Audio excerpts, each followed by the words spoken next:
Happy 4th of July, fire up the grill and cue the fireworks. But what if I told you that America actually declared its independence on the wrong day? It's true.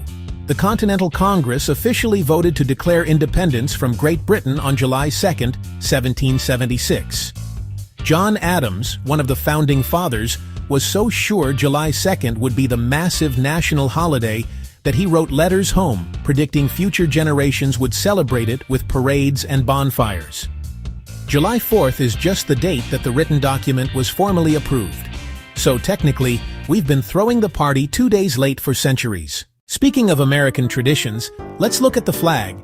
You might think it was designed by a committee of historical experts, but the current 50-star flag was actually created by a 17-year-old high school student named Robert Heft in 1958. He made it as a junior year history class project when Alaska and Hawaii were close to becoming states.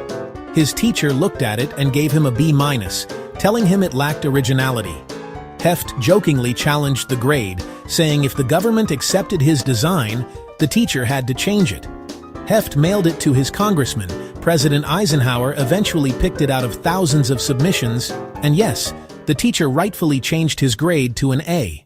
If there is one thing Americans love to do on Independence Day besides watch fireworks, it's eat. The 4th of July is officially the biggest hot dog day of the entire year. On this single day, Americans consume an estimated 150 million hot dogs. To put that into perspective, if you lined those hot dogs up end to end, they would stretch from Washington, D.C. all the way to Los Angeles, and then back again, twice. That is a terrifyingly impressive amount of mustard.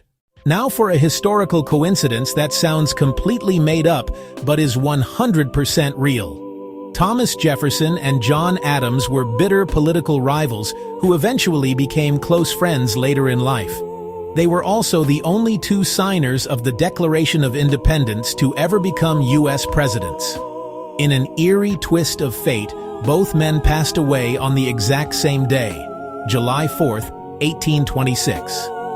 It was the literal 50th anniversary of the Declaration of Independence. On his deathbed, unaware that Jefferson had passed away just hours earlier in Virginia, Adams's final words were, "Thomas Jefferson survives."